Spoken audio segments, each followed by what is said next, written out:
Bonjour mes stagiaires, bonjour mes étudiants, bonjour les élèves. On va voir avec vous un autre chapitre du modèle comptabilité de gestion ou bien comptabilité analytique de l'exploitation. Ce chapitre s'intitule le seuil de rentabilité. Le seuil de rentabilité est le chiffre d'affaires pour lequel l'entreprise couvre la totalité ses charges sans bénéfice ni perte. On parle aussi du chiffre d'affaires critique ou point mort ou de point mort.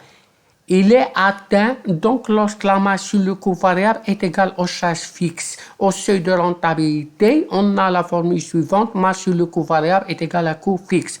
La méthode de seuil de rentabilité permet également de répondre à certaines questions que peut poser le dirigeant de l'entreprise. Première question: quel est le chiffre d'affaires permettra la couverture des charges de l'entreprise? Combien d'unités de produits faut-il vendre pour réaliser un bénéfice donné? Quel sera l'effet sur le bénéfice d'un accroissement de la capacité de production qui aura pour conséquence une augmentation des charges fixes? Premièrement, détermination de seuil de rentabilité. En exprimant le niveau d'activité, soit en chiffre d'affaires, soit en volume de production, le seuil de rentabilité est considéré comme le niveau d'activité qui permet à l'entreprise de couvrir l'ensemble de ses charges variables et fixes, et donc réaliser un résultat sans bénéfice ni perte. Le seuil de rentabilité est le niveau d'activité pour lequel le résultat est nul. R est égal à 0, ça veut dire le résultat est égal à 0. Le seuil de rentabilité est le niveau d'activité pour lequel la masse et le coût variable est égal au montant des charges fixes. Le seuil de rentabilité est le niveau d'activité auquel le chiffre d'affaires couvre exactement toutes les charges variables et fixe. Et d'un chiffre d'affaires est égal à la somme des charges est égale charge fixe plus charge variable. Les éléments de calcul du seuil de rentabilité se basent sur les formules suivantes. Seuil de rentabilité est égal à charge fixe multiplié par chiffre d'affaires sur la masse sur le coût variable, ou bien le seuil de rentabilité est égal à charge fixe sur le taux de la masse sur le coût variable, ou bien le taux de marge est égal à masse sur le coût variable sur chiffre d'affaires. Deuxièmement, le point mort est l'indice de sécurité. Le point mort ou la date d'obtention de seuil de rentabilité pendant l'année. Le point mort est la date d'obtention de seuil de rentabilité. Nous considérons que le seuil de rentabilité est un chiffre d'affaires réalisé sur période déterminée. Donc, le point mort est égal à seuil de rentabilité sur chiffre d'affaires multiplié par 12. Il est exprimé en mois, ou bien multiplié par 360, si on peut l'exprimer sous forme du jour. Marge de sécurité est l'indice de sécurité ou efficience ou de rentabilité. La marge de sécurité, c'est l'importance du bénéfice de l'entreprise après avoir couvert l'ensemble de ses charges. C'est donc l'excédent un chiffre d'affaires de l'entreprise sur son seuil de rentabilité. L'indice de sécurité est le pourcentage du chiffre d'affaires qui excède le seuil de rentabilité. C'est la fraction du chiffre d'affaires de la masse sur le coût variable fournit le bénéfice. Plus il est élevé, plus la rentabilité de l'entreprise est grande. L'indice de sécurité est exprimé par rapport au chiffre d'affaires.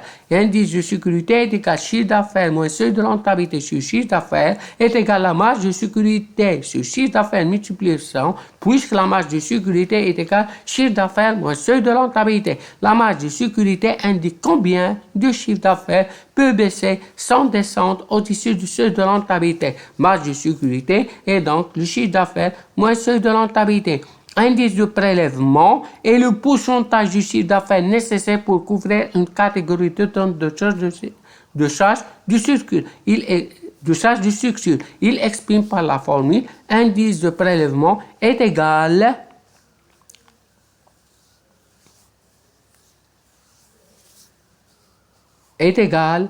les charges de structure sur chiffre d'affaires. S désigne le chiffre d'affaires nécessaire pour couvrir une catégorie de charges de structure donnée. Appréciation du seuil de rentabilité, ça veut dire on va citer les avantages et les inconvénients. Le modèle suppose plusieurs hypothèses. Il y a évolution linéaire du chiffre d'affaires. Le prix de vente est constant quel que soit le nombre d'unités vendues. Cependant, le prix peut diminuer si les quantités vendues augmentent. Dans ce cas, il faut construire un nouveau graphique du seuil de rentabilité appelé modèle en S. Évolution proportionnelle des charges variables par rapport au volume d'activité, la stabilité des charges du structure tout au long de la période analysée. Cependant, l'analyse de seuil de rentabilité est efficace pour les analyses de court terme. En fait, le calcul de seuil de rentabilité permet de savoir à partir de quel niveau de vente, une production sera rentable. Il peut également être calculé a posteriori pour analyser une activité passée. En outre, permettant d'avoir des bénéfices après la couverture de l'ensemble des charges fixes.